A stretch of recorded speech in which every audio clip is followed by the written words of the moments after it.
हैदर की पैनी और तीखी नजर सामने बैठी फिजा पर जमी हुई थी।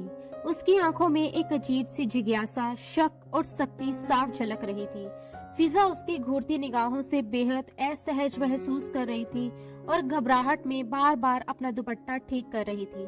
कमरे का माहौल भारी और तनावपूर्ण हो चुका था। हैदर ने माथे पर बल डालते हुए गंभीर आवाज में पूछा, तो तुमने कहा था कि तुम शादीशुदा हो, एक बच्चे की माँ रह चुकी हो, लेकिन तुम्हारा बेटा पैदा होते ही चल बसा और तुम्हारा पति बच्चे के जन्म से पहले ही एक हादसे में गुजर गया। क्या ये सच है मिस? फिजा का चेहरा एक पल में सफेद पड़ गया, जैसे उसके जख्म फिर से हरे हो गए हों। उसकी आंखों में दर्द और यादों की परछाई झलक उठी। उसने धीमी लेकिन सच्ची आवाज में जवाब दिया, जी सर, यही सच्चाई है। हैदर अपनी रिवॉल्विंग चेयर से उठा और कुछ कदम चलकर उसके करीब आ गया। उसकी निगाहें फिजा को सर से पांव तक परख रही थी, जैसे वह उसके वजूद में कोई छुपा हुआ सच तलाश रहा हो। उसने ठंडे लहजे में कहा, बहुत अच्छी बात है। तुम जानते हो ना कि मैं तुम्हें ये नौकरी क्यों दे रहा हूँ और तुम्हारा काम क्या होगा? फिजा ने संयम बनाए रखते हुए कहा, जी सर, मैं जानती हूँ। आपके बेटे को माँ की फीड की जरूरत है और इसके लिए आप लाखों रुपए देने को तैयार हैं। हालांकि अंदर से वह टूटती जा रही थी। हैदर की आंखों में शक और एक अजीब सी चुभन थी। वो फिजा को लगातार घूरता रहा, जिससे वह और अधिक असहज महसूस करने लगी। हैदर ने अचानक गुस्से भरी आवाज में कहा, मुझे सबूत चाहिए कि तुम सच में एक बच्चे को फीड करा चुकी हो। चलो उतारो ये दुपट्टा, मुझे देखना है। फिजा ये सुनकर गुस्से से आग बबूला हो गई। उसकी आंखों में आक्रोश और आत्मसम्मान की चिंगारी चमक उठी। उसने पलटकर कड़े लहजे में कहा, ये क्या बदतमीजी है? आपको शर्म नहीं आती? हैदर उसके और करीब आ गया और अपने मोबाइल पर एक वीडियो चलाकर फिजा को दिखाया। वीडियो देखते ही फिजा के होश उड़ गए। वह यकीन ही नहीं कर पा रही थी कि यह आदमी इतनी घटिया और नीच हरकत भी कर सकता है। उसके दिल में डर, अपमान और गुस्से का तूफान उठने लगा। हैदर ने घटियापन दिखाते हुए तिरस्कार भरे लहजे में कहा, मैं अच्छे से जानता हूँ कि जब एक औरत बच्चे को फीड कराती है तो उसकी फिगर कैसी होती है और एक कुंवारी लड़की की कैसी होती है। अब तुम खुद से ये दुपट्टा उतारोगी या मैं? ये कहते हुए उसने फिजा के गले की ओर हाथ बढ़ाया और उसका दुपट्टा पकड़ लिया। फिजा की तो मानो जान ही निकल गई। वह डर और अपमान से बुरी तरह कांपने लगी। उसकी सांसें तेज हो गई और आंखों में आंसू तैरने लगे। उसका पूरा शरीर जैसे सुन्न पड़ गया था। कुछ देर पहले हैदर ने माथे पर बल डालते हुए उससे पूछा था, तुम जानती हो ना कि मैं तुम्हें ये नौकरी क्यों दे रहा हूँ और तुम्हें क्या करना होगा? फिजा, जिसकी हिम्मत जवाब देने से पहले ही टूटती जा रही थी, कांपती आवाज में बोली थी, जी सर, मैं जानती हूँ। वह आदमी जिसकी नजरें चील जैसी तेज और आर पार देखने वाली थी, कुछ पलों तक फिजा को घूरता रहा, मानो उसके भीतर तक झांकने की कोशिश कर रहा हो। फिर वह बोला, मेरे बेटे को माँ के फीड की जरूरत है और मैं इसके लिए तुम्हें लाखों रुपए देने को तैयार हूँ। उसकी चुभने वाली निगाहें लगातार फिजा पर टिकी रही। फिजा बुरी तरह घबरा रही थी और बार बार अपना दुपट्टा ठीक कर रही थी, क्योंकि हैदर की आंखें बार बार सीधे उसके वजूद पर जाकर टिक जाती थी। फिजा बेहद खूबसूरत थी, लेकिन इस वक्त घबराहट और तनाव के कारण उसका चेहरा पीला पड़ चुका था। हैदर उसके पास आकर बोला, आर यू श्योर कि आप शादीशुदा हैं? आपका बेटा पैदा होते ही मर गया था और आपके पति बच्चे के जन्म से पहले ही एक हादसे में चल बसे थे। एम आई राइट मिस? उसने दोबारा पक्का करना चाहा। यस सर, मैं आपको ये पहले भी बता चुकी हूँ, फिजा ने जवाब दिया। हालांकि वह अंदर से टूटती जा रही थी। वह ना चाहते हुए भी उस आदमी की नजरों से घबरा रही थी, जो उसे ऊपर से नीचे तक ऐसे देख रहा था जैसे उसके वजूद में कोई छिपा हुआ राज तलाश रहा हो। आर यू श्योर मिस फिजा? हैदर ने अपनी बात पर जोर देते हुए फिर से पूछा। अब फिजा सचमुच उसके सवालों से तंग आ चुकी थी। उसका ये बार बार की जाने वाली जांच पड़ताल, उसका इन्वेस्टिगेटिव अंदाज और उसकी निगाहों का तरीका, सब कुछ उसे अंदर तक दहला रहा था। सर, आप बार बार एक ही सवाल क्यों पूछ रहे हैं? फिजा की आवाज में खिंचाव और थोड़ी झल्लाहट थी। उसकी चुभती नजरों और सवालों से अब वह घबरा नहीं रही थी, बल्कि गुस्सा महसूस कर रही थी। हैदर हल्के से मुस्कुराया। उसकी मुस्कुराहट में शरारत और रहस्यमय अंदाज साफ झलक रहा था। नहीं मिस फिजा, बस यूं ही, उसने सहज लहजे में कहा। आपको देखकर बिल्कुल नहीं लगता कि आप शादीशुदा हैं या एक बच्चे को जन्म दे चुकी हैं। ये सुनते ही फिजा के चेहरे की रंगत उड़ गई। उसका दिल जोर जोर से धड़कने लगा और घबराहट उसके चेहरे पर साफ नजर आने लगी। नो सर, मैं हूँ, उसने हकलाते हुए जवाब दिया। वह बुरी तरह नर्वस हो चुकी थी और उसकी बदहवासी अब पूरी तरह सामने आ रही थी। फिजा की ये हालत देखकर हैदर की मुस्कुराहट और गहरी हो गई। मिस फिजा, आप इतनी नर्वस क्यों हो रही हैं? मैंने आपसे कोई प्रूफ तो नहीं मांगा, उसने हल्के व्यंग्य के साथ कहा। मैं तो अब तक आपकी बात पर भरोसा ही कर रहा हूँ। फिजा ने हिम्मत जुटाई और सवाल किया। तो फिर आप बार बार एक ही सवाल क्यों पूछ रहे हैं? हैदर ने थोड़ी देर रुककर शांत लहजे में जवाब दिया। बस ऐसे ही, अपने एक्सपीरियंस के आधार पर बात कर रहा हूँ। मेरी तरफ से आपकी नौकरी पक्की है और मैंने ये सवाल क्यों किया, इसकी वजह मैं आपको बाद में बताऊंगा। अब तो आपसे रोज मुलाकात होती रहेगी। ये कहते हुए हैदर अपनी कुर्सी पर पीछे की ओर टेक लगाकर आराम से बैठ गया। आपको ये तो मालूम है ना कि आपको मेरे घर पर ही रहना पड़ेगा। मेरा बेटा छोटा है, उसने गंभीरता से कहा। जी सर, फिजा ने धीमी और दबी हुई आवाज में जवाब दिया। हैदर ने सामने रखी चेकबुक उठाई और एक चेक पर 15 लाख की रकम भरी, फिर उस पर साइन कर दिया। इसके बाद उसने एक लंबा चौड़ा एग्रीमेंट पेपर फिजा के सामने रख दिया। इसे ध्यान से पढ़ लेना फिजा, ये लो 15 लाख का चेक, तुम्हारा एडवांस। अब तुम 1 साल के लिए बॉन्ड हो। तुम मेरे बेटे के साथ ही रहोगी। मेरी अनुमति के बिना तुम कहीं जा नहीं सकती और किसी से मिल नहीं सकती, उसने सख्त लहजे में कहा। फिजा ने एग्रीमेंट पर बस एक सरसरी नजर डाली। वह जानती थी कि उसके पास कोई और रास्ता नहीं है और उसे इस पर साइन करना ही होगा। मजबूरी में उसने झट से दस्तखत कर दिए और 15 लाख का चेक लेकर सीधे हॉस्पिटल की ओर भागी। वहाँ उसका छोटा भाई एडमिट था, जो कैंसर से जूझ रहा था, जिसका इलाज बेहद महंगा था।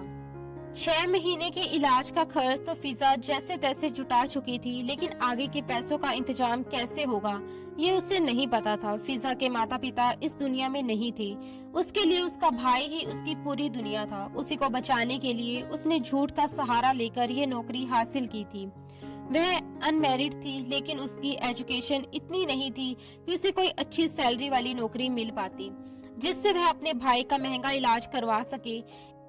इसलिए जब उसे हैदर की इस अजीब और रहस्यमय ऑफर के बारे में पता चला तो वह अपनी किस्मत आजमाने चली आई। उससे पहले भी कई शादीशुदा औरतें हैदर के बेटे की केयर टेकर बनने के लिए आई थी, लेकिन हैदर को फिजा पसंद आई थी। वह बाकी औरतों से काफी अलग, बहुत खूबसूरत और हसीन लड़की थी। हैदर ने बड़े ध्यान और गंभीरता से उसे देखा और बाकी सभी कैंडिडेट्स को बिना किसी झिझक के रिजेक्ट कर दिया। सामने फिजा जैसी नाजुक और डेलिकेट लड़की को देखकर हैदर का दिल पहली ही नजर में धड़क उठा था। बेटे की देखभाल के लिए उसने फिजा को फाइनल तो कर लिया था, लेकिन उसे पहली बार देखते ही ये यकीन नहीं हुआ था कि वह सच में शादीशुदा या कभी मां बन चुकी है। छुई मुई सी ये लड़की उसे कहीं से भी मैरिड या मदर नहीं लग रही थी, फिर भी पहली नजर में ही वह उसे दिल से अच्छी लग गई थी और उसकी खूबसूरती ने हैदर पर गहरी छाप छोड़ दी थी। इसी वजह से हैदर ने जानबूझकर फिजा के लिए एक बेहद सख्त और कड़ा एग्रीमेंट तैयार करवाया था, जिसके तहत उसे हर वक्त उसके घर पर मौजूद रहना था और उसकी अनुमति के बिना कहीं जाने की इजाजत नहीं थी। फिजा की मजबूरी बहुत बड़ी थी, इसलिए वह इन सभी शर्तों को मानने के लिए तैयार हो गई। हैदर को ये अंदाजा पहले ही हो चुका था कि ये लड़की बेहद मजबूर और बेबस है और ये काम वह किसी बेहद जरूरी और मजबूरी भरे हालात में ही कर रही है। वैसे भी वहाँ आने वाली ज्यादातर औरतें किसी न किसी मजबूरी के चलते ही आई थी, मगर हुस्न और खूबसूरती के मामले में फिजा का कोई मुकाबला नहीं था। वह सबसे अलग, सबसे नाजुक और सबसे आकर्षक लग रही थी। ड्राइवर के साथ फिजा हैदर के घर पहुंच गई। नौकरानी उसे सीधे आरिफ के कमरे में ले गई, जो हैदर का कुछ ही महीनों का छोटा बेटा था और उस वक्त रो रो कर बेहाल हो रहा था। नौकरानी ने उसे फीडर पकड़ाकर कहा, ये इसका फीडर है, अभी इसी से दूध पिला दीजिए, साहब ने कहा है। पहले आपको तगड़ी खुराक दी जाएगी ताकि बच्चे को पूरी ताकत मिले, क्योंकि उनके हिसाब से आप काफी कमजोर हैं। ये सुनकर फिजा कुछ पलों के लिए सोच में पड़ गई। उसने नौकरानी के हाथ से फीडर लिया और उस नन्हे मुन्ने बच्चे को गोद में उठाकर दूध पिलाने लगी। बच्चा कुछ ही पलों में शांत हो गया और पलक झपकते ही सो गया। बच्चा देखने में पूरी तरह सेहतमंद और तंदुरुस्त लग रहा था। उसे देखकर जरा भी नहीं लगता था कि उसे माँ के फीड की जरूरत है। फिजा अपने बैग में दूध का डिब्बा, फीडर और बाकी जरूरी सामान चुपके से लेकर आई थी, क्योंकि उसे डिब्बे का ही दूध पिलाना था। सच तो ये था कि वह ना शादीशुदा थी और ना ही कभी माँ बनी थी। ये सब उसने अपने भाई की जान बचाने के लिए एक झूठी कहानी के सहारे किया था। वो चाहती थी कि ये काम चुपचाप चलता रहे ताकि ना कोई शक करे, ना उसकी सच्चाई सामने आए, सांप भी मर जाए और लाठी भी न टूटे, नौकरी भी चलती रहे और भाई का इलाज भी हो सके। बच्चा सो गया था और उसे संभालने के अलावा फिजा के पास फिलहाल कोई दूसरा काम नहीं था। वो कुछ देर तक कमरे को ध्यान से देखती रही। कमरे में एसी चल रहा था और काफी ठंडक थी, इसलिए उसने बच्चे पर कंफर्टर ओढ़ दिया। उसके बाद उसे अपने भाई का ख्याल आ गया। वो दिल ही दिल में दुआ कर रही थी कि उसे कुछ ना हो। उसका भाई अब बहुत कमजोर हो चुका था। डॉक्टरों ने कहा था कि अगर 6 महीने लगातार इलाज चलता रहा तो उम्मीद की एक किरण नजर आ सकती है। वो इस बीमारी से लड़कर ठीक हो जाएगा। इसी उम्मीद में फिजा ने इतना बड़ा खतरा उठाया था। उसकी पुरानी नौकरी से घर का खर्च तो किसी तरह चल रहा था, लेकिन भाई की बीमारी की वजह से लाखों का कर्ज हो चुका था। अब उसे ये समझ नहीं आ रहा था कि 6 महीने बाद वो 15 लाख का इंतजाम कैसे करेगी। बच्चे को धीरे धीरे थपथपाते हुए वह इन्हीं सब ख्यालों में खोई हुई थी कि अचानक कमरे का दरवाजा खुला और बिना दस्तक दिए हैदर जोर से अंदर दाखिल हो गया। फिजा घबराकर उठ बैठी और फौरन अपना दुपट्टा ठीक करने लगी। उसके माथे पर नाराजगी और डिस्प्लेजर की लकीरें उभर आई। हैदर की निगाहें लगातार उस पर टिकी हुई थी। फिजा ने हिम्मत जुटाकर कहा, आपको दरवाजा नॉक करके आना चाहिए था। वह बेपरवाही से बोला, घर मेरा है, कमरा मेरा है, तो मैं भला क्यों नॉक करके आऊं? हैदर कभी इजाजत लेकर नहीं आता। ये सुनकर फिजा के माथे की लकीरें और गहरी हो गई। उसने सख्त लहजे में कहा, ये एक बुरी बात है, इंसान को दरवाजे पर दस्तक देकर आना चाहिए। हैदर ने उसे घूरते हुए आंखें दिखाई और तीखे लहजे में कहा, ये तमीज का पाठ आप किसी और को पढ़ाइए। उसके चेहरे पर ठंडा घमंड और अधिकार की झलक साफ दिखाई दे रही थी।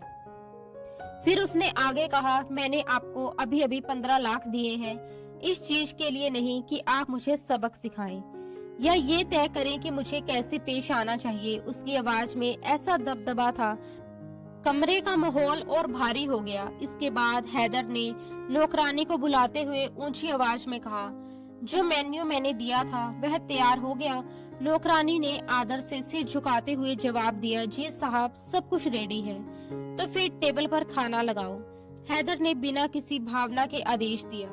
फिर वह फिजा की ओर मुड़ा और उसकी आंखों में आंखें डालते हुए बोला, मिस फिजा, आप खाना डाइनिंग टेबल पर खाएंगी और मेरे सामने खाएंगी। मैं नहीं चाहता कि आप खाने पीने में किसी भी तरह की लापरवाही करें और मेरा बच्चा कमजोर हो जाए। चलिए मेरे साथ आइए, खाना लग चुका होगा।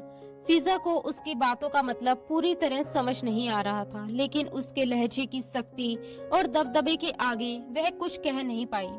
वह चुपचाप उसके पीछे पीछे डाइनिंग एरिया में चली आई। वहां टेबल पर शाही अंदाज में शानदार खाना सजा हुआ था। मटन का सालन, कीमा, आलू की सब्जी और चिकन टिक्का। चारों ओर खाने की खुशबू फैली हुई थी, लेकिन ज्यादातर डिशेस मटन और चिकन से बनी हुई थी। फिजा, जो हमेशा सादा दाल सब्जी खाने की आदी थी, इस भारी और मांसाहारी खाने को देखकर थोड़ी असहज महसूस करने लगी।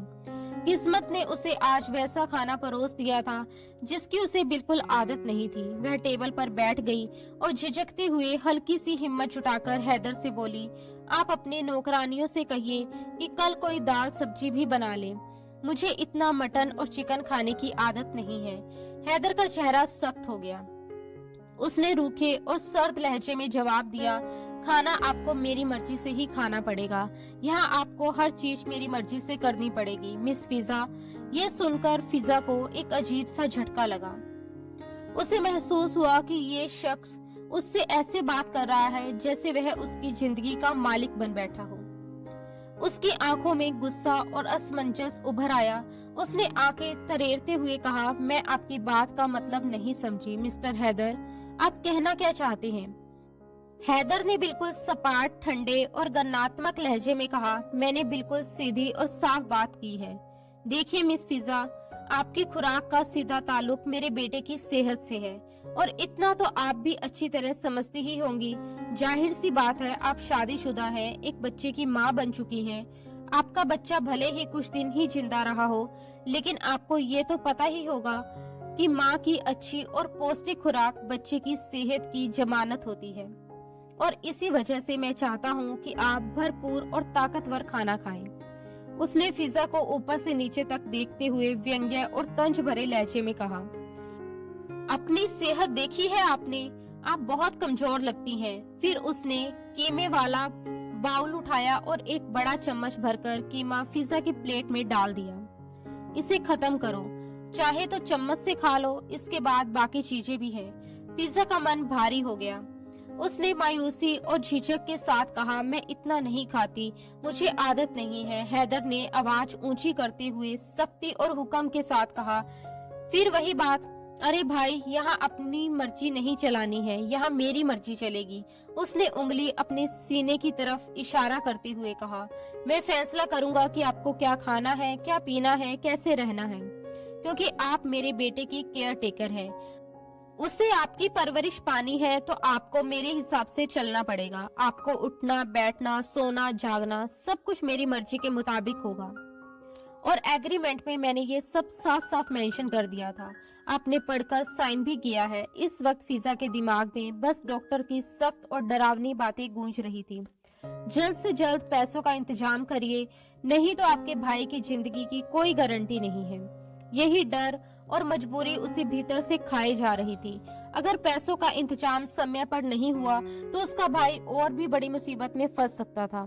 इसी घबराहट और हड़बड़ी में उसने एग्रीमेंट को ठीक से पढ़ने की जहमत तक नहीं उठाई थी। बस जल्दबाजी में दस्तखत किए, चेक उठाया और सीधा हॉस्पिटल की ओर भाग गई थी। अब उसे एहसास हो रहा था कि उसने अंधेरे में तीर चला दिया है। इस वक्त वह चुपचाप सिर झुकाए बैठी थी।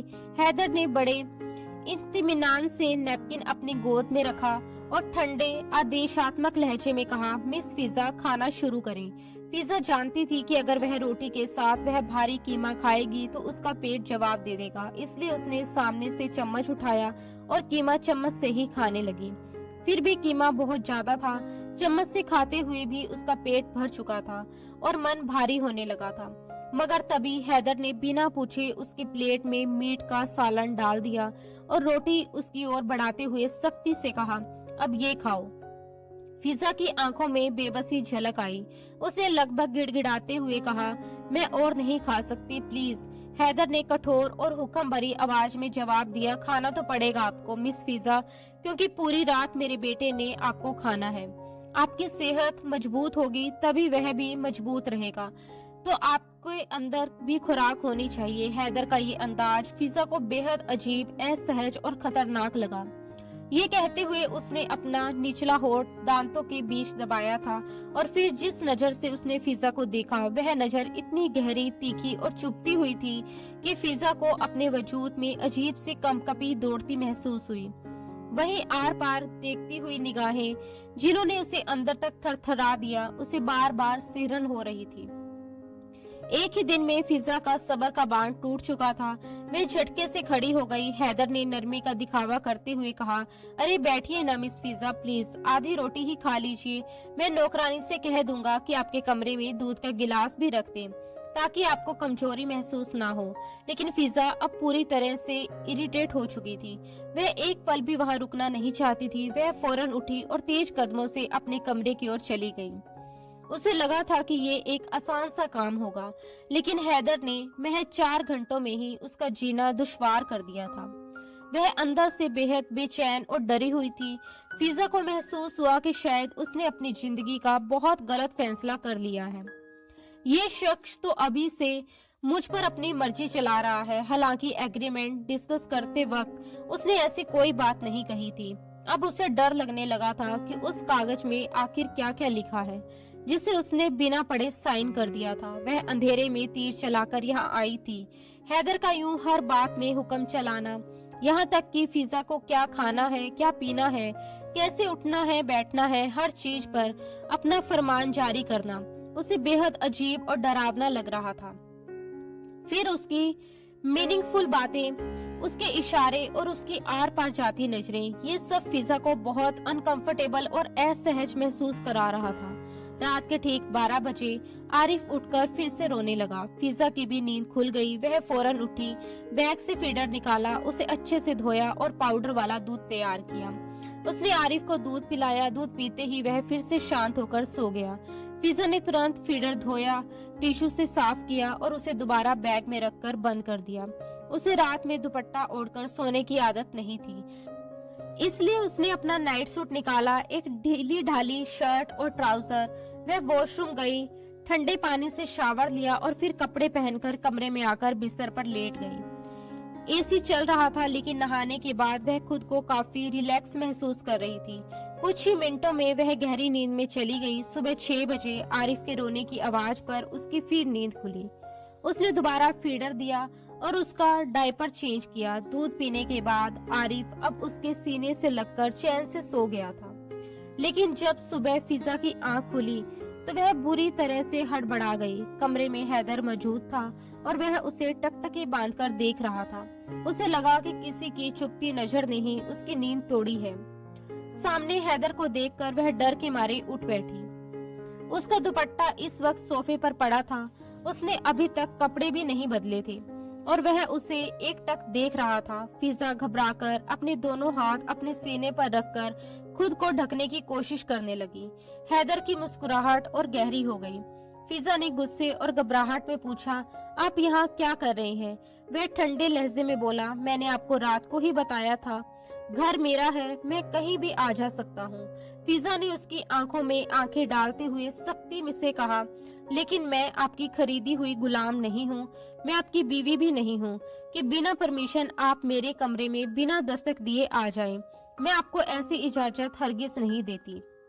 ये कहते हुए फिजा जल्दी से उठी, सोफे से दुपट्टा उठाया और फौरन खुद पर लपेट लिया। हैदर ने शांत आवाज में कहा, मैं तो बस ये पूछने आया था कि रात को आपको कोई तकलीफ तो नहीं हुई और आरिफ ने आपको ज्यादा तंग तो नहीं किया? फिजा ने सख्त लहजे में जवाब दिया, नहीं, उसने मुझे तंग नहीं किया, लेकिन आगे से आप दस्तक दिए बिना नहीं आएंगे। हैदर हल्का सा मुस्कुराया, ठीक है, ऐसा ही करूंगा। फिर उसने सवाल किया, दूध पी लिया था आपने रात को? हैदर का ये जासूसी अंदाज अब फिजा को चुभने लगा था। उसने झुंझलाकर कहा, जी नहीं, मुझे रात को दूध पीकर सोने की आदत नहीं है। हैदर ने हुक्म भरे अंदाज में कहा, तो फिर आदत डालनी पड़ेगी। मैं ये नहीं चाहता कि मेरे बच्चे में जरा से भी कमजोरी आए। मैंने सुना है कि औरत अगर ताजा दूध पिए तो बच्चे पर भी उसका अच्छा असर पड़ता है। क्या ये सच है? हैदर की बात सुनकर फिजा का जी किया जमीन फट जाए और उसमें वो समा जाए। फिजा ने गुस्से और झुंझलाहट के साथ कहा, मैं कुछ नहीं जानती। हैदर ने तुरंत तंज भरे अंदाज में पलट कर कहा, अरे ऐसे कैसे नहीं जानती? आपने अपने बच्चे को भी तो दूध पिलाया होगा ना? एक माँ को तो ये सब बातें मालूम होती है। आप कैसी माँ थी जिन्हें ये तक नहीं पता? उसके लहजे से साफ झलक रहा था कि वह या तो फिजा को उकसाने आया था या फिर जानबूझकर उसकी झूठी कहानी को परख रहा था। उसके शब्दों में कटाक्ष भी था और शक भी। फिलहाल उसने जाते जाते सख्त लहजे में आखिरी चेतावनी दी, अपनी खुराक का खास ख्याल रखिएगा मिस फिजा, वरना मुझे जबरदस्ती अपने हाथ से आपको दूध पिलाना पड़ेगा। जैसे ही वह कमरे से बाहर गया, फिजा ने राहत की एक गहरी सांस ली। उसका दिल जोर जोर से धड़क रहा था और पूरे शरीर में अजीब सी घबराहट दौड़ रही थी। उसने खुद को संभालते हुए फौरन कपड़े बदले, तभी आरिफ भी जाग गया था। उसने प्यार और नरमी से उसे नहलाया, साफ सुथरे कपड़े पहनाए और बेड पर सुलाकर खिलाने लगी। आरिफ मासूमियत से खेल रहा था और कुछ देर के लिए फिजा अपने सारे डर और तनाव भूल गई। वक्त धीरे धीरे बीतता गया, लेकिन फिजा की परेशानी उस वक्त कई गुना बढ़ जाती थी जब हैदर घर पर मौजूद होता था। वह हर छोटी बड़ी बात पर सवाल करता, दिन में कितनी बार मेरे बेटे ने फीड किया, आपको कोई दिक्कत तो नहीं हो रही, बच्चा ठीक से सो तो रहा है या नहीं। ये सारी बातें फिजा को अजीब लगती थी, क्योंकि ऐसा लगता था मानो वह किसी पति की तरह अपनी पत्नी से बच्चे के बारे में पूछताछ कर रहा हो। इन सवालों से फिजा को घबराहट होने लगती थी और पसीना छूट जाता था। 1 महीने बाद अचानक डॉक्टर का फोन आया। उसने फिजा को हॉस्पिटल बुलाया क्योंकि उसके भाई की हालत कुछ नाजुक हो गई थी। रात के खाने के दौरान फिजा ने हिम्मत जुटाकर हैदर से कहा, सर, मुझे हॉस्पिटल जाना है, मेरे भाई की तबीयत ठीक नहीं है। डॉक्टर ने फोन किया है। उसकी आवाज में घबराहट और बेचैनी साफ झलक रही थी। हैदर उस वक्त आराम से सलाद खा रहा था। उसने बेपरवाह अंदाज में कहा, ठीक है, मैं सुबह ऑफिस जाते समय आपको छोड़ दूंगा, तैयार रहिएगा। फिजा ने तुरंत जवाब दिया, नो सर, मैं खुद चली जाऊंगी, मुझे 3-4 घंटे की छुट्टी चाहिए। इस बात पर हैदर की भौहें सुंगड़ गई, उसके माथे पर बल पड़ गए। क्या मतलब 3-4 घंटे? देखिए मिस फिजा, मैं आपको सिर्फ 1 घंटे की छुट्टी दे सकता हूँ, वह भी मुश्किल से। मैं आपको हॉस्पिटल ड्रॉप करूंगा और 1 घंटे बाद ड्राइवर आपको वापस ले आएगा। वैसे भी मेरा बच्चा अब आपका आदी होता जा रहा है। मैं नहीं चाहता कि वह आपको मिस करे और पीछे से रोने लगे। मैं उसकी आंखों में एक भी आंसू नहीं देखना चाहता, और हॉस्पिटल कोई ऐसी जगह नहीं है जहां मैं अपने बच्चे को आपके साथ भेज सकूं। फिलहाल 1 घंटे से ज्यादा की छुट्टी आपको नहीं मिल सकती। उसने एक बार भी ये पूछना जरूरी नहीं समझा कि फिजा का भाई हॉस्पिटल में क्यों भर्ती है या उसकी हालत कितनी गंभीर है। फिजा चाहती थी कि शायद वह सवाल करे, शायद उसे बताए कि उसका भाई किस खतरनाक बीमारी से जूझ रहा है।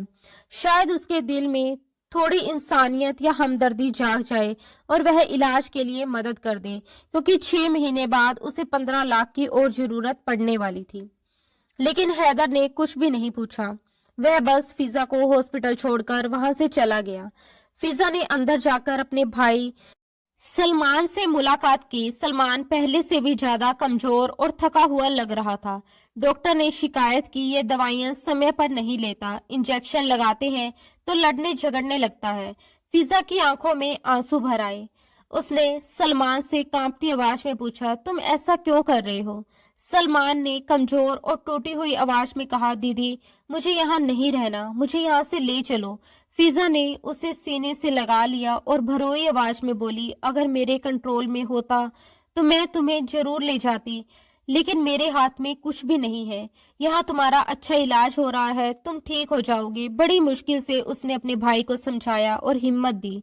घड़ी पर नजर डाली तो 1 घंटा पूरा होने वाला था। तभी ड्राइवर का फोन आया। वह नीचे इंतजार कर रहा है। फिजा अपने भाई को तसल्ली देकर और उसे हौसला देकर वापस लौट आई।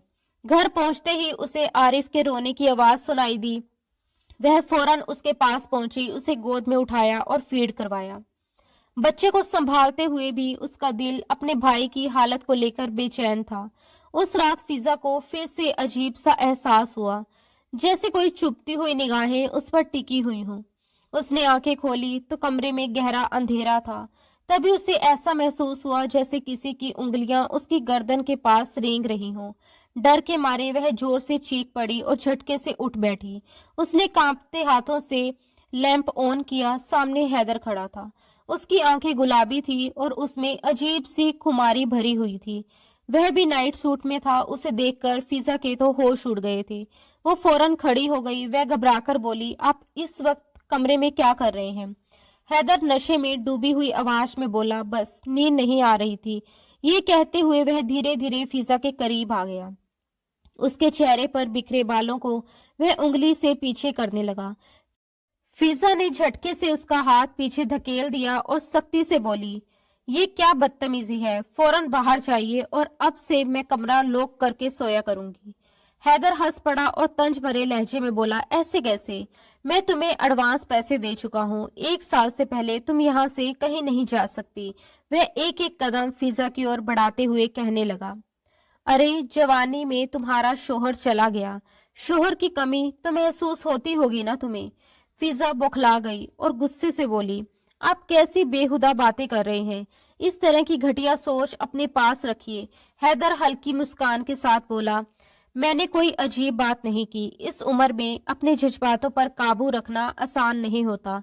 क्या दिल नहीं चाहता कोई हो जो तुम्हें तसल्ली दे? मेरी बीवी को तलाक हुए भी 3 महीने हो चुके हैं। आरिफ के पैदा होने के बाद उसने मुझसे सारे रिश्ते खत्म कर लिए। आज मुझे भी शिद्दत से अपनी बीवी की कमी महसूस हो रही है। मैंने सोचा शायद तुम भी जाग रही होगी, तुम्हें भी अकेलापन परेशान कर रहा होगा। फिजा आग बबूला हो गई। मेरे साथ तमीज से बात कीजिए, इस किस्म की फजूल बातें मत कीजिए। हैदर मुस्कुराया, ठीक है, गुस्सा क्यों कर रही हो? चलो कोई और बात करते हैं। तुम्हारे भाई को कैंसर है, एम आई राइट? वह एक और कदम फिजा की तरफ बढ़ा और फिजा दीवार से जा लगी। घबराई हुई आवाज में उसने कहा, जी, उसके इलाज के लिए लाखों रुपए की जरूरत है। हैदर ने कहा, लेकिन आपके पास तो इतने पैसे नहीं है, एम आई राइट? फिजा ने ठंडे अंदाज में कहा, जी हाँ। फिर हैदर उसे जाल में फंसाने वाले लहजे में बोला, लेकिन मैं क्यों पूछ रहा हूँ, जानना चाहती हो? अगर तुम चाहती हो कि मैं तुम्हारे भाई के इलाज का पूरा खर्च उठाऊं तो तुम्हें एक काम करना पड़ेगा। फिजा बेसब्री से बोली, वो क्या? मुझसे शादी कर लो। फिजा ने बिना हिचकिचाए साफ इनकार कर दिया, नहीं, मेरी मंगनी हो चुकी है। मेरा मंगेतर कुछ वक्त के लिए दुबई गया है। 1 साल में वह वापस आ जाएगा और मैं शादी उसी से करूंगी। अपने भाई का इलाज मैं अपनी मेहनत की कमाई से करवा लूंगी, आप फिक्र ना करें। फिजा का इनकार सुनकर हैदर के अंदर जैसे आग लग गई। वह गुस्से से गरजा, वट डू यू मीन? कौन सा मंगेतर? कैसा मंगेतर? तुम्हारे शोहर को गुजरे हुए अभी तो कुछ ही महीने हुए हैं। तुम्हारा बच्चा कुछ दिन ही जिंदा रहा है, एम आई राइट?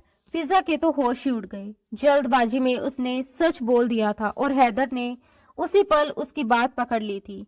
वाकई उसका मंगेतर दुबई में था और उसकी शादी नहीं हुई थी। नौकरी पाने के लिए उसने झूठ बोला था, लेकिन अब उसे लग रहा था कि वह बुरी तरह फंस चुकी है। शादीशुदा औरत का मंगेतर कैसे हो सकता है? जवाब दो मुझे। हैदर की आंखों में खून उतर आया था। फिजा पूरी तरह घबरा गई। उसने बात संभालने की नाकाम कोशिश की। शोहर के जाने के बाद एक लड़के ने मुझे प्रपोज किया था, हैदर ने तंज कसते हुए कहा। तो तुम शादीशुदा और एक बच्चे की मां रह चुकी हो, यही कहा था ना तुमने? फिजा का चेहरा सफेद पड़ गया। यही सच है। उसकी बात सुनकर हैदर ने घूर कर उसे देखा और सख्त लहजे में बोला, सबूत दो लड़की कि तुम एक बच्चे की मां रह चुकी हो और उसे फीड भी करवाया था। हैदर ने हुक्म भरे लहजे में कहा, चलो उतारो ये दुपट्टा, मुझे सबूत देखना है। उसके मुंह से ये घटिया बात सुनकर फिजा गुस्से से आग बबूला हो गई। उसकी आंखों में नफरत और आक्रोश उमड़ आया और वह कांपती आवाज में बोली, ये क्या बदतमीजी है? आपको शर्म नहीं आती? लेकिन हैदर पर उसकी नाराजगी का कोई असर नहीं पड़ा। वो और भी करीब आ गया और अपने मोबाइल पर एक वीडियो खोलकर उसके सामने कर दिया। वीडियो देखते ही फिजा के होश उड़ गए। वह सोच भी नहीं सकती थी कि वह शख्स इतनी नीच और घिनौनी हरकत कर सकता है। उसके पैरों तले से जमीन खिसक गई थी और दिल जोर जोर से धड़कने लगा। हैदर घमंड और जहरीली मुस्कान के साथ बोला, मैं अच्छे से जानता हूँ कि जब औरत बच्चे को फीड करवाती है तो उसकी फिगर कैसी होती है और एक कुंवारी लड़की की कैसी। अब खुद से दुपट्टा उतारोगी या फिर मैं उतारूं? ये कहते हुए उसने फिजा के गले की तरफ हाथ बढ़ाकर उसका दुपट्टा पकड़ लिया। फिजा की तो जैसे जान ही निकल गई थी। उसने घबराकर झटके से उसका हाथ पीछे धकेल दिया और खुद को बचाने की कोशिश की। हैदर ठंडी और डरावनी आवाज में बोला, सच तो मैं पहले ही जान चुका हूँ। फिजा को बिल्कुल भी अंदाजा नहीं था कि कमरे में एक छोटा सा कैमरा लगा हुआ है। डब्बे का दूध बनाकर आरिफ को पिलाते हुए उसकी वीडियो भी हैदर ने रिकॉर्ड कर रखी थी और वही वीडियो वह उसे दिखा चुका था। वह गुस्से से गरजते हुए बोला, जब तुम शादीशुदा और एक मां रह चुकी हो तो फिर मेरे बच्चे को डिब्बे का दूध क्यों पिला रही हो? 15 लाख मैंने तुम्हें इसी बात के लिए दिए थे। उसकी आवाज में धमकी और अधिकार साफ झलक रहा था। एग्रीमेंट में मैंने साफ साफ लिखा था कि अगर तुमने धोखा दिया तो 15 के बजाय 30 लाख लौटाने पड़ेंगे। तुम मेरे बच्चे को डिब्बे का दूध पिला रही हो, अपना नहीं। एग्रीमेंट के मुताबिक अब तुम मुझे 30 लाख दोगे फिजा, और वो भी सिर्फ एक दिन के अंदर। तुम्हारे पास केवल 24 घंटे हैं। या तो तुम 30 लाख वापस करोगे या फिर दूसरा रास्ता चुनोगी, मुझसे शादी। और शादी के बदले में मैं तुम्हारे भाई के इलाज का सारा खर्च उठाऊंगा। फिर उसने जहरीली मुस्कान के साथ कहा, अब मुझे ये जानने में बड़ी दिलचस्पी है कि आखिर एक माँ होते हुए तुम्हारा फिगर। अपनी बात अधूरी छोड़कर वह फिजा के होश उड़ाकर कमरे से बाहर निकल गया। फिजा यूं जमी खड़ी रह गई जैसे किसी ने उसे पत्थर बना दिया हो। उसका चेहरा लाल पड़ चुका था और सांसें तेज हो गई थी। उसे जरा भी अंदाजा नहीं था कि उसका सच इतनी जल्दी सामने आ जाएगा। गला सूख गया था। उसने गहरी सांस ली और कमरे में इधर उधर नजर दौड़ाई।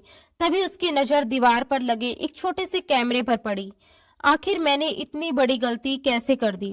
वह सिर पकड़कर बैठ गई। उसी वक्त आरिफ के रोने की आवाज गूंज उठी। उसे रोता देखकर वह उसे गोद में तो उठा लाई, लेकिन उसका दिमाग अभी भी उसी सदमे में अटका हुआ था। डरते डरते ही सही, उसने एक बार फिर आरिफ को डिब्बे का दूध पिलाया, उसे बेड पर सुलाया और भारी मन से कमरे से बाहर निकल आई।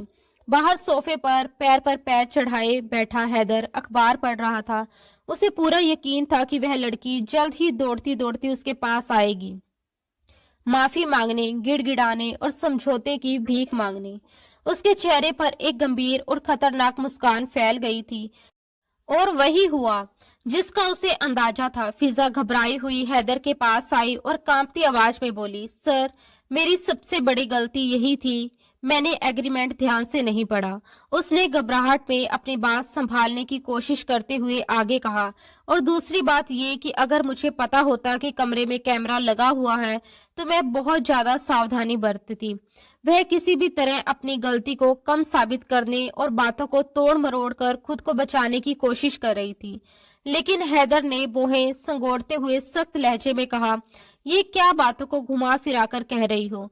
कुछ ऐसा बोलो जो मेरी समझ में भी आए।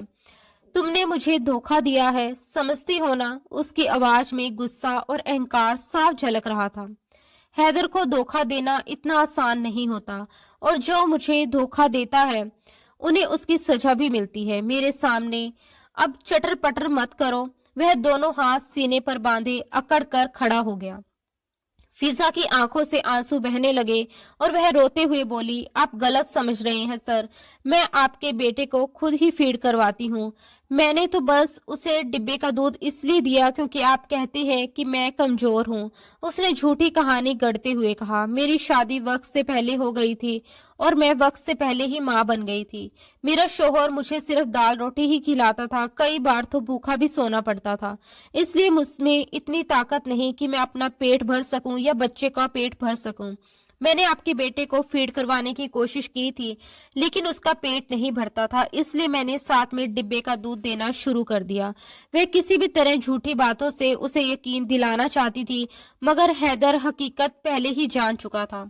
उसने फिजा को सर से पांव तक घूरकर देखा और ठंडे लहजे में कहा, अच्छा, मगर मैं कैसे मान लूं?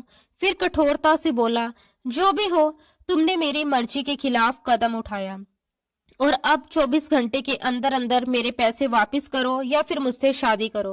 वह उसके बेहद करीब आ गया और अपनी गर्म सांसें उसके चेहरे पर छोड़ते हुए बोला, तुम खूबसूरत हो लड़की। तुम्हारा पहला शोहर तो यकीनन तुम्हारा दीवाना रहा होगा। फिर खतरनाक मुस्कान के साथ कहा, मुझे उम्मीद है कि तुम मेरे हक में ही फैसला करोगी। ये कहकर वह मुस्कुराता हुआ वहां से चला गया। फिजा वहीं खड़ी फूट फूट कर रोने लगी। उसके पास अपने भाई के इलाज के लिए 1 रुपया तक नहीं था। वो 30 लाख कहाँ से लाती? उसके दिमाग में उथल पुथल मची हुई थी। उसने सोचा कि अगर वह हैदर से शादी कर लेती है तो ना सिर्फ उसके भाई का इलाज हो जाएगा बल्कि उसके ऊपर चढ़ा सारा कर्ज भी उतर जाएगा। गहरी सांस लेते हुए उसने आरिफ की तरफ देखा और फिर आखिरी उम्मीद के तौर पर अपने मंगेतर को कॉल करने का फैसला किया। वही मंगेतर जो हमेशा उससे बड़े बड़े प्यार के वादे किया करता था, कहता था कि तुम्हारे लिए ये कर दूंगा, वो कर दूंगा। फिजा ने कांपते हाथों से कॉल किया। पहले तो फोन बंद आता रहा, फिर काफी देर बाद कॉल कनेक्ट हुआ और वह मुस्कुराकर उससे बात करने लगा। इतने हफ्तों बाद तुम्हें मेरी याद कैसे आ गई? मुझे तो लगा था तुम मुझे भूल ही गई होगी। फिजा फूट फूट कर रोने लगी और सिसकते हुए बोली, तुम मुझसे प्यार करते हो ना? वो बोला, हाँ बिल्कुल करता हूँ। तुम्हारे लिए तो जान भी हाजिर है, मगर हुआ क्या? तुम रो क्यों रही हो? क्या तुम्हारा भाई ज्यादा बीमार हो गया है? फिजा रोते हुए बोली, मुझे पैसों की जरूरत है। क्या तुम मेरी मदद कर सकती हो? ये सुनकर उसका मंगेतर कुछ पल के लिए चुप हो गया, फिर बोला, हाँ हाँ बताओ, कितने चाहिए? मैं अभी भिजवा देता हूँ। फिजा कांपती आवाज में आंसुओं के साथ बोली, मुझे 30 लाख चाहिए। फिजा की आवाज कांप रही थी, उसकी आंखों में डर और बेबसी साफ झलक रही थी। मैं एक बहुत बड़ी मुसीबत में फंस गई हूँ। मेरे भाई को इन पैसों की सख्त जरूरत है। वो रोते हुए फोन पर कह रही थी, लेकिन उसकी बात पूरी भी नहीं हो पाई कि कॉल अचानक कट गई। उसने घबराकर दोबारा फोन मिलाने की कोशिश की, मगर फोन बंद था। उसी पल उसे समझ आ गया कि उसका मंगेतर सिर्फ बड़ी बड़ी बातें करने वाला इंसान था, मुश्किल वक्त में कोई मदद करने वाला नहीं। रात के करीब 11 बज चुके थे। फिजा गुमसुम सी बैठी हुई थी। उसका दिमाग हजारों ख्यालों में उलझा हुआ था कि आखिर वह इस जाल से कैसे निकले, अपने भाई की जान कैसे बचाए और इस मुसीबत से कैसे बाहर आए। हैदर की नजरें जब भी उस पर पड़ती थी, उसमें एक अजीब सी बेचैनी और गहरी तड़प दिखाई देती थी, जैसे उसके भीतर कोई दबा हुआ जुनून पल रहा हो। फिजा अपने ख्यालों में डूबी हुई थी कि तभी हैदर उसके बहुत करीब आकर बैठ गया। क्या हुआ स्वीटहार्ट? अभी तक फैसला नहीं कर पाई? उसने धीमी मगर भारी आवाज में पूछा। 30 लाख का इंतजाम हो गया क्या?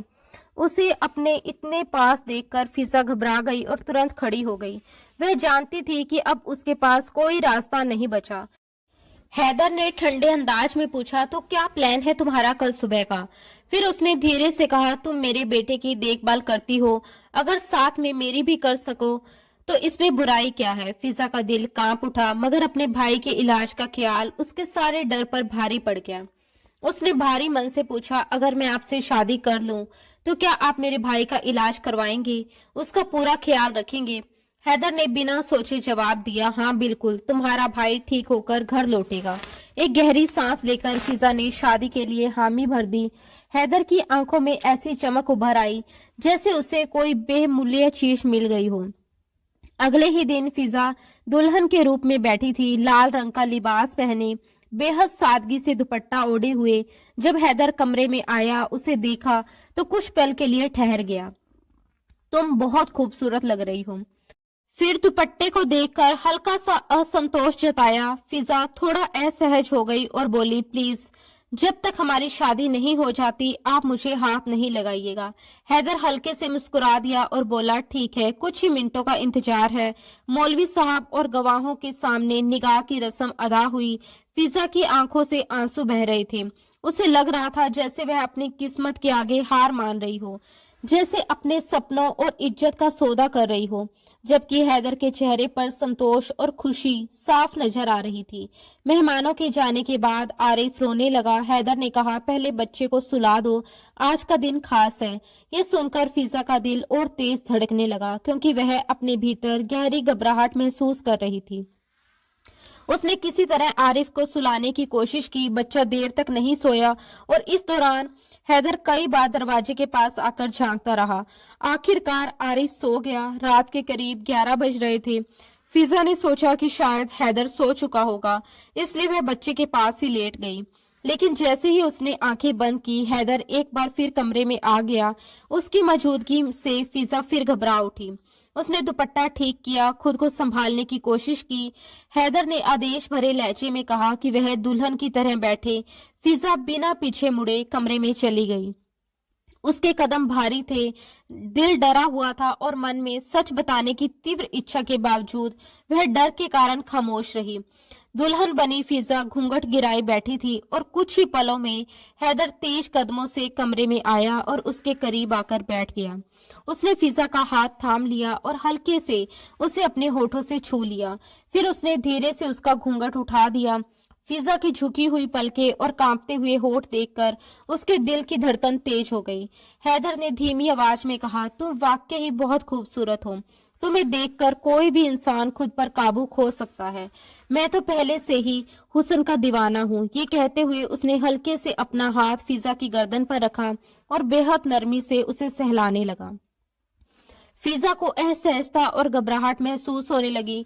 उसकी सांसें तेज हो गई, जबकि हैदर की निगाहें उसकी गर्दन से नीचे की ओर फिसलती हुई कहीं ठहर गई। वह हल्के से मुस्कुराकर कहने लगा, वैसे एक औरत की असली शोभा उसका फेमिनिन फिगर होता है, और तुम में तो इसका दूर दूर तक कोई वास्ता ही नहीं दिखता। वह आगे बोला, हालांकि शादी के बाद लड़कियां अपने शोहर की मोहब्बत पाकर मोटी ताजी हो जाती हैं, लेकिन तुम क्यों नहीं हुई? या तो तुम्हारा शोहर तुमसे प्यार ही नहीं करता था, या फिर मेहनत मजदूरी करके इतना थक जाता था कि तुम्हें देने के लिए उसके पास वक्त ही नहीं होता था। हैदर जानबूझकर उससे ऐसी बातें कर रहा था ताकि वह घबरा जाए और उससे सच उगलवा सके। हालांकि वह अच्छी तरह जानता था कि ये लड़की शादीशुदा नहीं बल्कि कुंवारी है। फिजा ने खुद को संभालते हुए हिम्मत जुटाई और गुस्से से कहा, आप बार बार मेरे पहले शोहर की बात क्यों कर रहे हैं?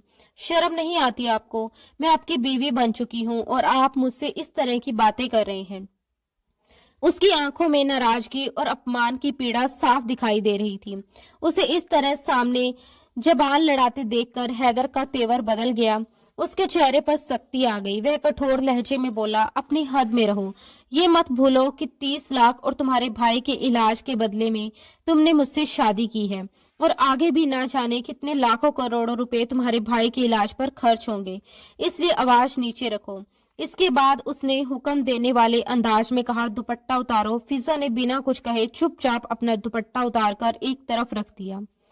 उसके दिल की धड़कन तेज हो रही थी, लेकिन वह हालात के आगे खुद को मजबूर महसूस कर रही थी। फिर वह धीमे और रहस्यमय लहजे में बोला, अपनी इस फ्रॉक की जिप खोलो। धीरे धीरे फिजा घबराते हुए अपना हाथ जिप की तरफ ले गई और कांपते हुए उसे खोलने लगी। अगले ही पल हैदर खुद को रोक नहीं सका। वह उसके बेहद करीब आ गया और उसके वजूद के आसपास अपने एहसासों की गर्मी महसूस कराने लगा। वह इस नाजुक सी लड़की को अपनी बाहों में समेटना चाहता था और उस पर अपनी भावनाओं की शिद्दत लुटाने लगा। उसके जज्बातों में इतनी तीव्रता थी कि फिजा सहम गई। उसके वजूद में भी अजीब सा कंपन दौड़ रहा था। आज से पहले उसने ऐसा कुछ महसूस नहीं किया था। डर और अजीब सा सुकून दोनों एक साथ उसके दिल में उतर रहे थे। फिर एक ऐसा लम्हा आया जब हैदर अपनी भावनाओं पर काबू खोने लगा। तभी फिजा की आंखों में आंसू भर आए। उसने कांपती नजरों से हैदर को देखा और बेहद डरते हुए फुसफुसाई, प्लीज प्लीज सर, मैं आपको कुछ बताना चाहती हूँ। मगर उसने उसके होठों पर अपने होठ रखकर उसे खामोश कर दिया। ना जाने कितनी ही तकलीफ थी जो उस रात में समाई हुई थी। हैदर पूरी रात उस पर अपनी शिद्दतें लुटाता रहा, जैसे उसका दिल भरने का नाम ही नहीं ले रहा हो। मानो उसके भीतर कोई ऐसी बेचैनी थी जो थमने का नाम नहीं लेती। दूसरी तरफ फिजा बेजान सी बिस्तर पर पड़ी रही। जब सुबह करीब 8 बजे हैदर की आंख खुली तो उसने देखा वह लड़की अब भी बेड पर उसकी बाहों में सो रही है। वह जैसे ही उठकर बेड की तरफ देखने लगा, उसकी आंखें हैरत से फैल गई। वो तो उसे सिर्फ अपना शिकार समझ रहा था, मगर सच्चाई कुछ और ही निकली। बेड की चादर इस बात की गवाह थी कि वह लड़की शादीशुदा नहीं थी, बल्कि हैदर उसकी जिंदगी में आने वाला पहला मर्द था। उसी वक्त फिजा की भी आंख खुल गई। उसका पूरा वजूद दर्द और तकलीफ से टूट रहा था। रात भर उसने जिस तरह की शिद्दतें बर्दाश्त की थी, हैदर ये समझ रहा था कि शायद वह पहले से ही मां रह चुकी है और उसके लिए ये सब कोई बड़ी बात नहीं होगी। मगर अब सच्चाई जानकर उसके दिल में कहीं न कहीं अफसोस भी था और एक अजीब सी खुशी भी। शर्म और दर्द से फिजा खुद को समेटते हुए उठने लगी, मगर हैदर ने उसे बाजू से खींचकर अपने करीब कर लिया। उसने सख्त लहजे में कहा, कहाँ जा रही हो? मैंने तुम्हें इजाजत दी है कि बेड से उठो। फिजा ने कांपती आवाज में कहा, प्लीज छोड़िए, मुझे दर्द हो रहा है, मुझे दवा लेनी है। मगर वह उसे पकड़कर अपने करीब करता हुआ बोला, अभी भी सच नहीं बताओगी तो मैं तुम्हें और भी दर्द दूंगा, समझ रही हो ना? अब सच बताओ, छुपाने का कोई फायदा नहीं है। एक गहरी सांस लेकर फिजा ने रूखे और टूटे हुए अंदाज में कहा, हैदर, पूरी रात आपने मुझ पर अपनी शिद्दतें लुटाई। खुद को तो बड़ा एक्सपर्ट कहते हैं, तो क्या आपको पता नहीं चला मैं शादीशुदा नहीं थी? मैंने झूठ बोला था। मैं आपके बेटे के लिए इस घर में आई क्योंकि मुझे अपने इकलौते भाई का इलाज करवाना था। मेरे पास उसके सिवा कोई सहारा नहीं था। मैंने सोचा था कि मैं बच्चे को पाल लूंगी, उसका ख्याल रखूंगी और साथ ही अपने भाई का इलाज भी करवा पाऊंगी। मैंने आपसे झूठ कहा था कि मैं शादीशुदा हूँ। हैदर के माथे पर बल तो पड़ गए, मगर कहीं ना कहीं उसके दिल में खुशी भी थी। जिस तरह का मर्द वह था, ऐसे मर्द अक्सर कुंवारी लड़की से शादी करके ही खुद को ज्यादा ताकतवर और संतुष्ट महसूस करते हैं।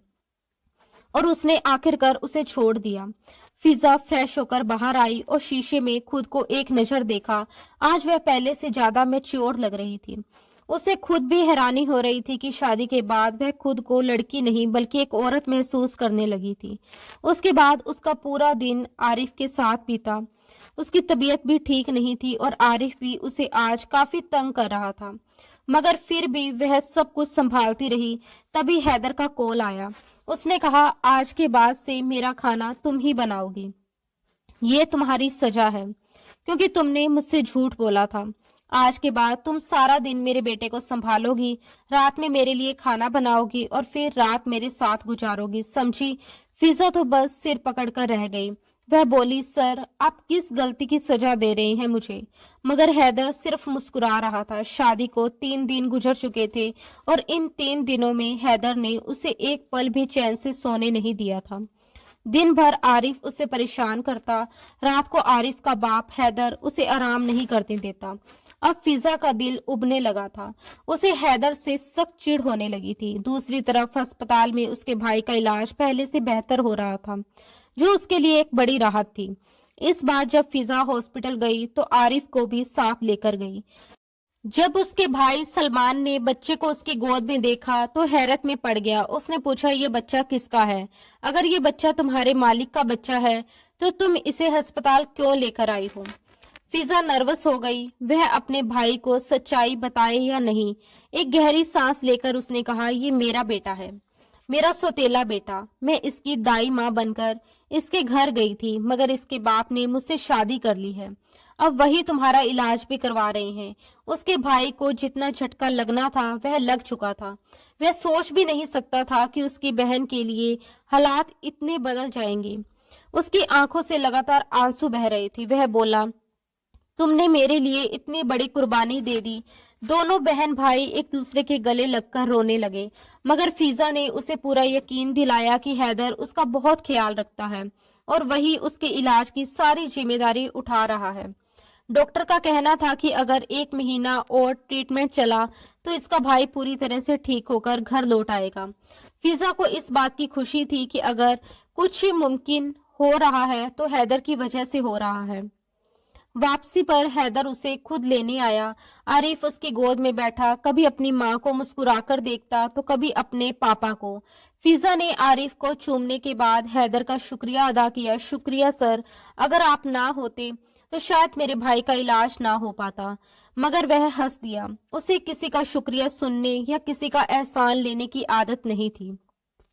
उसने हंसते हुए कहा, इसमें शुक्रिया की क्या बात है? बदले में तुम मेरे बेटे को संभाल रही हो, मुझे भी बर्दाश्त कर रही हो। तुम्हारी जगह कोई और लड़की होती तो शायद अब तक हार मान चुकी होती। हर किसी के बस में थोड़ी होता है कि वह हैदर को बर्दाश्त करे। उसकी कड़वी कसीली बात पर फिजा अंदर तक जलकर रह गई थी। रास्ते में हैदर ने अचानक एक जगह गाड़ी रोक दी। उसने अपने बेटे को स्ट्रोलर में बिठाया और उसे लेकर मॉल की तरफ बढ़ गया। आज से पहले फिजा ने कभी मॉल के अंदर कदम तक नहीं रखा था। वह हमेशा सस्ते बाजारों से ही अपने कपड़े खरीदती आई थी और मॉल को बस बाहर से देखा करती थी। मगर आज वह शहर के सबसे बड़े और शानदार मॉल में हैदर के साथ खड़ी थी। चमचमाती लाइट्स, महंगे स्टोर्स और सजी धजी लड़कियों को देखकर उसका दिल घबराने लगा। हैदर ने पहले उसे कुछ आम कपड़े दिलाए, फिर उसे एक वेस्टर्न कॉर्नर की तरफ ले गया। खोए हुए ख्यालों में डूबी फिजा उसके पीछे पीछे चलती रही। जैसे ही उसकी नजर सामने टंगे कपड़ों पर पड़ी, वह शर्म से सहर उठी। वहां रखे कपड़े बेहद बोल्ड और ऐसे थे जिन्हें देखकर उसका चेहरा लाल पड़ गया। उसने शर्म से आंखें बंद कर ली। उसे लगा जैसे वह किसी ऐसी दुनिया में आ गई हो जहां वह कभी फिट नहीं हो सकती। उसने धीमी आवाज में कहा, सर ये सब क्या है? आपको शर्म नहीं आती? आप मुझे कैसी जगह पर ले आए हैं?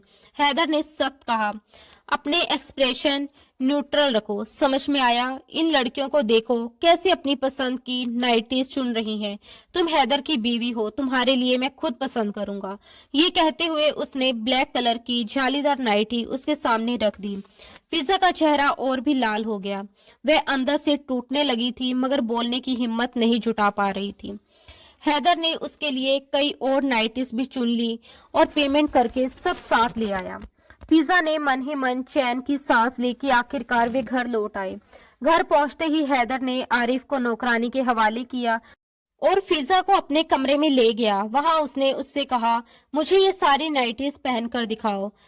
तुम जिसमें सबसे अच्छी लगी आज रात उसी में रहोगी। फिजा का सिर चकरा गया। वो सोचने लगी कि कोई शख्स इस हद तक जुनूनी और जिद्दी कैसे हो सकता है। ये आदमी आखिर थकता क्यों नहीं? वह सिर पकड़कर बैठ गई। मगर हैदर बार बार अलग अलग नाइटीज निकालकर उसे पहनने के लिए कहता रहा। वह बार बार बदलते बदलते थक चुकी थी। उसका शरीर और मन दोनों जवाब देने लगे थे। आखिरकार एक नाइटी में हैदर को वह पसंद आ गई। वह आगे बढ़ा और एक बार फिर अपनी जिद और अपने जुनून में डूब गया। फिजा किसी रोबोट की तरह खामोश पड़ी रही।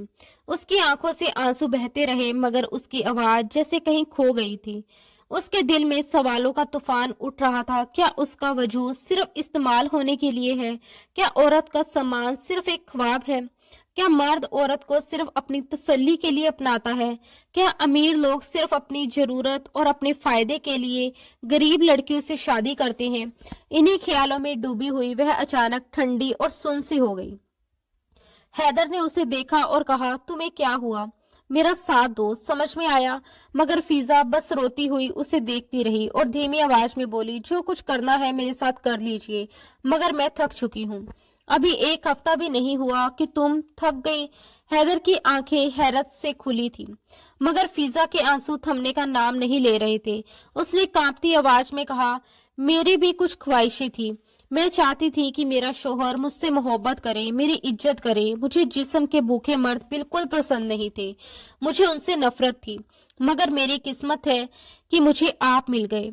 आपने मुझे आपसे मोहब्बत करने का मौका ही नहीं दिया, बल्कि हर दिन मेरे दिल में आपके लिए नफरत और चिढ़ बढ़ती जा रही है।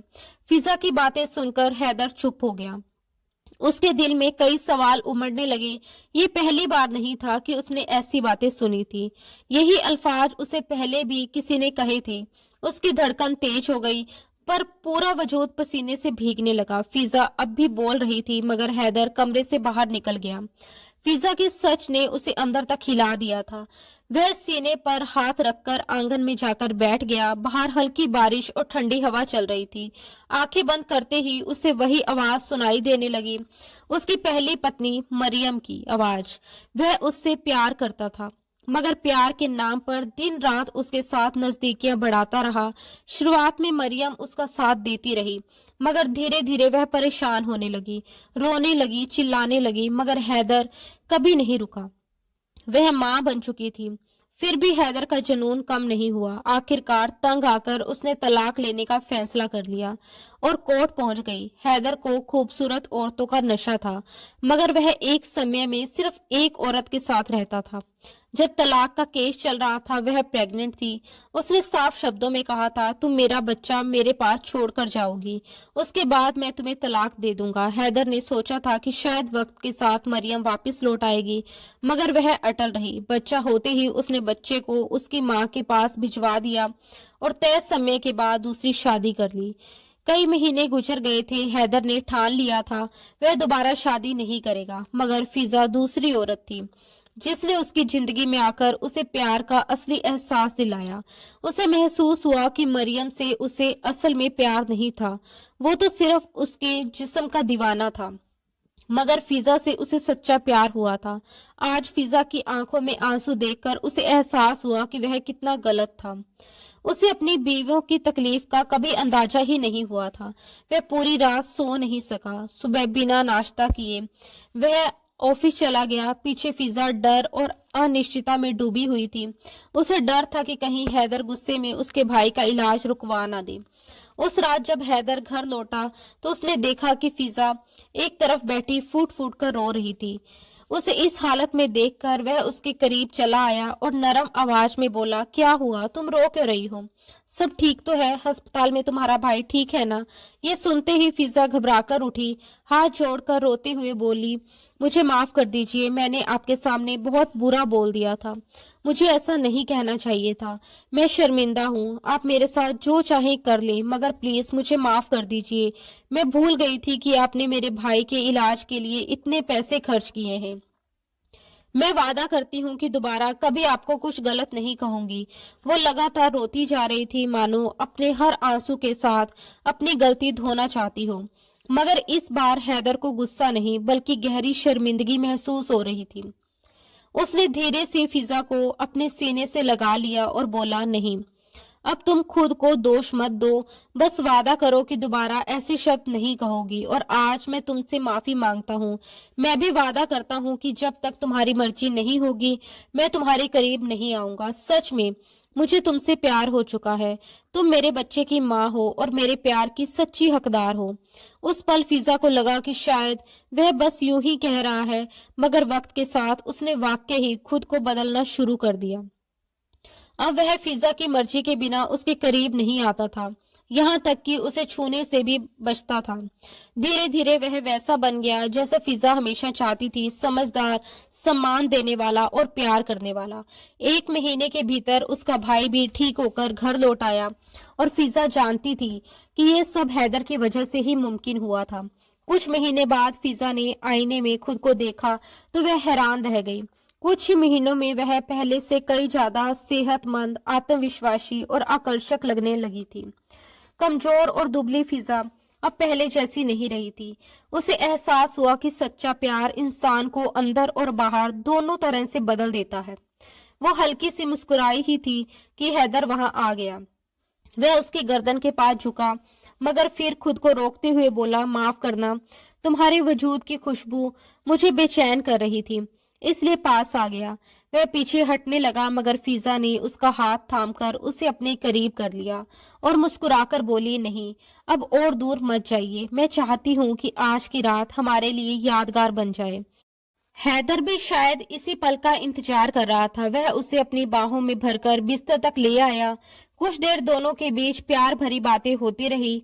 बीते हुए गिले शिकवे और दर्द के किस्से पीछे छूटते गए और फिर दोनों ने एक दूसरे पर अपना सच्चा प्यार लुटाया। अब उनके बीच ना शिकायतें थी, ना नाराजगी, बस समझ, अपनापन और एक नई शुरुआत की खुशबू थी। उनकी जिंदगी में आखिरकार सुकून और खुशियों की सुबह आ चुकी थी। दोस्तों, उम्मीद है कि आपको हमारी कहानी पसंद आई होगी। अगर ये कहानी आपको अच्छी लगी हो तो वीडियो को लाइक जरूर करें। अगर आप हमारे चैनल पर नए हैं तो सब्सक्राइब करना ना भूलें। और हाँ, अगली कहानी की लेटेस्ट अपडेट सबसे पहले पाने के लिए नोटिफिकेशन बेल जरूर दबाएं। मिलते हैं अगली इमोशनल और दिल छू लेने वाली कहानी के साथ। तब तक के लिए धन्यवाद और अपना ख्याल रखें। राधे राधे।